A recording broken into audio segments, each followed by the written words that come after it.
ഇതാണ്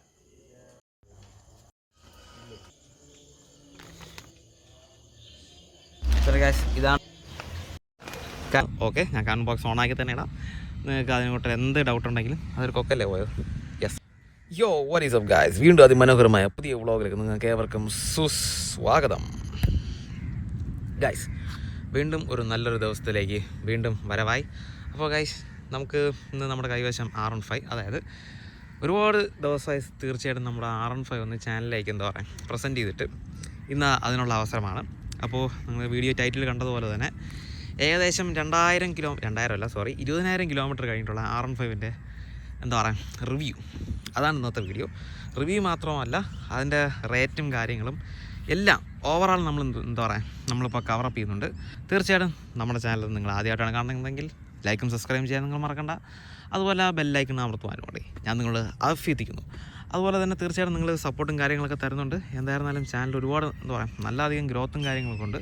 ഞാൻ ആദ്യമേ തന്നെ ആ കാര്യങ്ങൾക്കെല്ലാം ഞാൻ നിങ്ങളുടെ നന്ദി പറയുന്നു എന്ന് പറഞ്ഞുകൊണ്ട് നിങ്ങൾ എന്താ പറയുക സമയം താമസിക്കുക, നമുക്ക് ഇന്നത്തെ കാര്യത്തിലോട്ട് കിടക്കാം. അതുപോലെ തന്നെ ഗൈസ് ഇന്നത്തെ വീഡിയോ തുടങ്ങുന്നത് തീർച്ചയായും ഞാൻ പറയുന്ന കാര്യങ്ങൾ എന്തെങ്കിലും നിങ്ങൾക്ക് ഡൗട്ടോ കാര്യങ്ങളോ എന്തെങ്കിലും ഉണ്ടെങ്കിൽ തീർച്ചയായും നിങ്ങൾക്ക് കമൻറ്റിലായിട്ട് നിങ്ങൾക്ക് അതിൻ്റെ കാര്യങ്ങളൊക്കെ പറയാവുന്നതാണ്. ഓക്കെ, ഞാൻ കമന്റ് ബോക്സ് ഓണാക്കി തന്നെ ഇടാം. നിങ്ങൾക്ക് അതിനെക്കുറിച്ച് എന്ത് ഡൗട്ട് ഉണ്ടെങ്കിലും അതൊരു കൊക്കല്ലേ പോയത്. യെസ്, അപ്പോൾ എന്ത് ഡൗട്ടും കാര്യങ്ങളുണ്ടെങ്കിൽ നിങ്ങൾക്ക് തീർച്ചയായിട്ടും കമന്റ് ബോക്സിൽ രേഖപ്പെടുത്താവുന്നതാണ്. ഏകദേശം 2022 നമ്മുടെ വാഹനം എന്താ പറയുക ഓൺ റോഡിൽ ഇറക്കുന്നത്. അന്ന് V3യും അതായത് V4 അന്നുണ്ടായിരുന്നു. അന്ന് V3 എന്താ പറയുക ഈ സ്റ്റോക്ക് ക്ലിയറൻസ് ചെയ്യാൻ വേണ്ടിയിട്ടുള്ള R15S എന്ന് പറയുന്നൊരു എഡിഷൻ പെട്ടെന്ന് അവർ എന്താ പറയുക ഷടയെന്ന് അങ്ങ് ഇറക്കിയായിരുന്നു.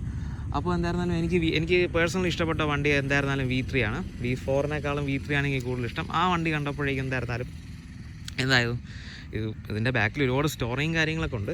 എന്തായാലും ഞാൻ ജസ്റ്റ് ഓടിച്ച് പറയുന്നതേ ഉള്ളൂ. എന്തായിരുന്നാലും ഈ വണ്ടി കണ്ടപ്പോഴേക്കും സ്ട്രൈക്കായി, മനസ്സിൽ ഇഷ്ടപ്പെട്ടു.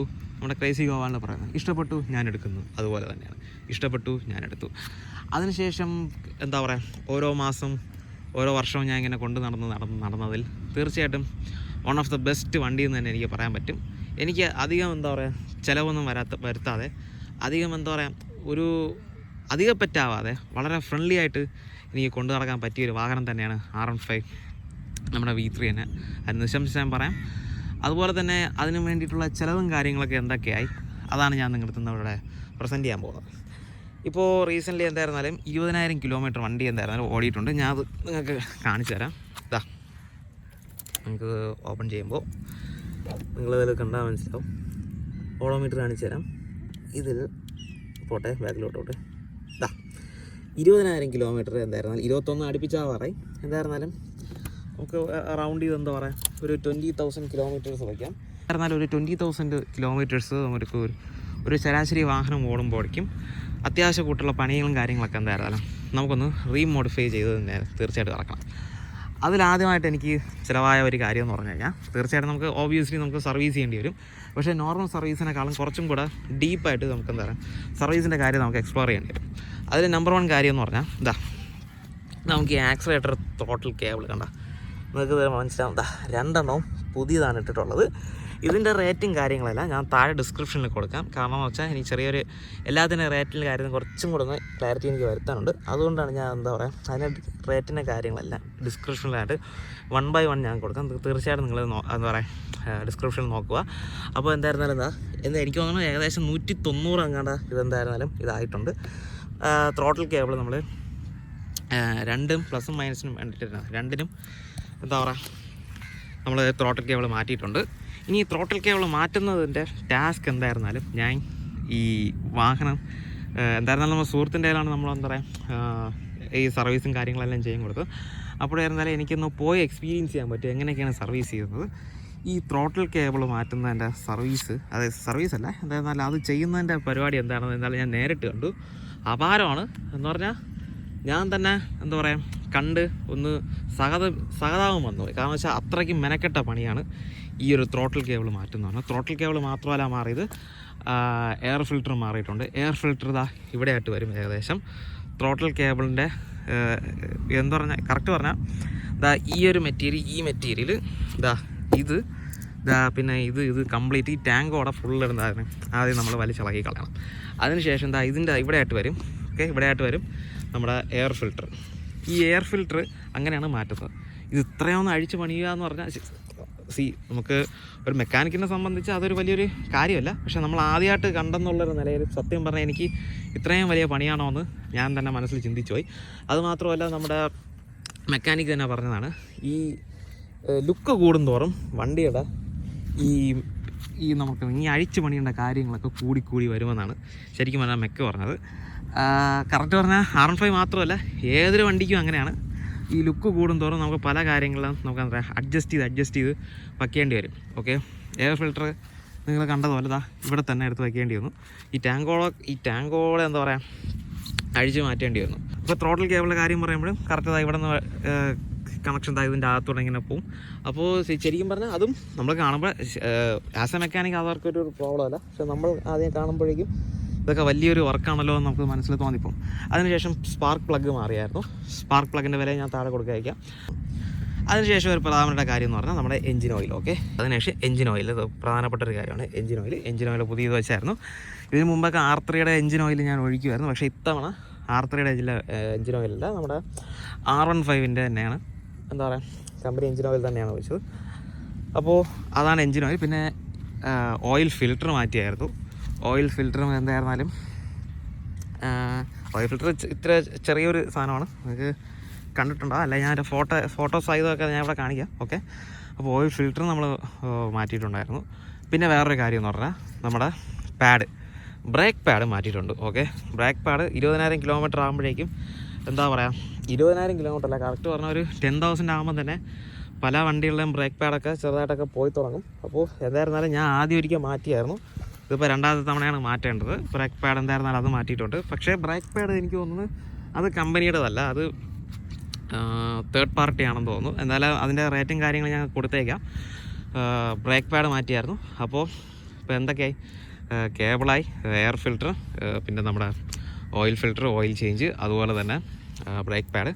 ഇനിയാണ് ഇതിലെ ഒരു പ്രധാനപ്പെട്ട കാര്യം. ഓക്കെ, ആസ് എ 20,000 കിലോമീറ്റർ നമ്മളൊരു വാഹനം ഒരു R15 ഓടുന്നു എന്ന് പറയുമ്പോൾ തീർച്ചയായിട്ടും ഇതിൽ പറയേണ്ട ഒരു കാര്യമാണ് ചെയിൻ സ്പ്രോക്കറ്റ്. അതായത് നിങ്ങൾക്കത് കാണിച്ചു തരാം. ചെയിൻ സ്പ്രോക്കറ്റിൻ്റെ അതെന്ന് വെച്ചാൽ ആ സെറ്റോടെ തന്നെ കംപ്ലീറ്റ് ആ സെറ്റോടെ നിങ്ങൾക്കിത് കണ്ടാൽ മനസ്സിലാവും. നോക്കിക്കോണേ, പുതിയതാണ് ഇപ്പോൾ എന്താ പറയുക മാറ്റി ജസ്റ്റ് 2 ഡേയ്സേ ആയത്തുള്ളൂ. ഇത് കണ്ടാലും നിങ്ങൾക്ക് കണ്ടാൽ മനസ്സിലാവും. ചെയിൻ സ്പ്രോക്കറ്റും ഫുൾ സെറ്റോടെ നമ്മളെന്താ പറയുക കംപ്ലീറ്റ് മാറിയിട്ടുണ്ട്. സസ്പെൻഷന് വേറെ കുഴപ്പങ്ങളൊന്നും ഇതുവരെ ഉണ്ടായിട്ടില്ല. ഭാഗ്യം കൊണ്ട് അതിന് വേറെ പ്രശ്നമൊന്നും ഉണ്ടായിട്ടില്ല.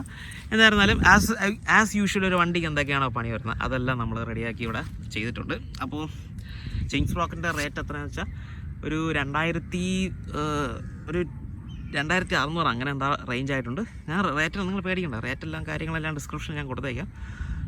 അപ്പോൾ അതാണ് അതിൻ്റെ റേറ്റും കാര്യങ്ങളും. അതുപോലെ തന്നെ പിന്നെ വണ്ടിക്ക് നമുക്ക് ഒരു ജനറൽ എന്താ പറയുക വാഷപ്പ് എല്ലാവരും കാര്യങ്ങൾ ഫുൾ എന്താ പറയുക കംപ്ലീറ്റ് നമ്മൾ ടച്ചപ്പ് ചെയ്ത് എന്താ പറയുക ഡീറ്റെയിൽ ചെയ്തൊക്കെ നമ്മൾ ചെയ്ത് വിട്ടിട്ടുണ്ട്. പിന്നെ വണ്ടിക്കൊരു സെറാമിക് ചെയ്താലോ എന്ന് പലപ്പോഴും ഞാൻ എന്താ പറയുക മനസ്സിൽ ആലോചിക്കുന്നുണ്ട്. പക്ഷേ അത് തീരുമാനം ഞാൻ എത്തിയിട്ടില്ല. തീരുമാനം നിങ്ങളുടെ എത്തുകയാണെങ്കിൽ ഞാൻ എന്തായിരുന്നാലും ആ കാര്യം ഞാൻ പറയാം. ഞാൻ എന്താ പറയുക നമുക്ക് അടുത്ത ഷോർട്സിലോ വീഡിയോസിലോ ഞാൻ എന്താ പറയുക അത് ഞാൻ പ്രസൻറ്റ് ചെയ്യാം. ഇനിയാണ് നമുക്ക് മെയിനായിട്ട് പറയേണ്ട കാര്യം ഏകദേശം എത്ര റേറ്റായി എല്ലാത്തിനും. ഓക്കെ, അപ്പോൾ ഞാൻ ഡിസ്ക്രിപ്ഷനിലെല്ലാം കൂടെ ഓവറാൾ ഇടാമെന്ന് ഞാൻ പറഞ്ഞിരുന്നു. പക്ഷേ എന്തായിരുന്നാലും ടോട്ടൽ എല്ലാ പണിക്കൂലി എല്ലാം കൂടെ ചേർത്ത് എത്ര റേറ്റ് ഒരു 20,000 രൂപയ്ക്ക് അതായത് ഒരു 20,000 കിലോമീറ്റർ ഓടുമ്പോൾ അല്ലെങ്കിൽ ഒരു 3 വർഷം ടാലി ചെയ്യുമ്പോഴേക്കും എന്തുമാത്രം എന്താ പറയുക ഒരു മേജർ സർവീസിന് നിങ്ങൾക്ക് കയ്യിൽ നിന്ന് പോകുമെന്ന് ഞാൻ ഇപ്പോൾ പറഞ്ഞുതരാം. അതായത് ഒരു 5,000. ഓക്കെ, ഒരു 5,000 റുപ്പീസ് നിങ്ങൾക്ക് എന്തായിരുന്നാലും കയ്യിൽ നിന്ന് പോകും. അത് നിങ്ങൾ 5,000 ആകുമ്പോഴത്തേക്ക് നിങ്ങൾ പേടിക്കരുത്. കാരണം എന്ന് വെച്ചാൽ മെയിനായിട്ട് ചെയിൻ സ്പ്രോക്കറ്റിനാണ് പൈസ ഒരുപാടാകുന്നത്. ബാക്കി പിന്നെ ഞാൻ പറഞ്ഞല്ലോ ത്രോട്ടിൽ കേബിള്, സ്പാർക്ക് പ്ലഗ് മാറുന്നുണ്ട്, പിന്നെ ഡിസ്കിൻ്റെ പാഡ് മാറുന്നുണ്ട്.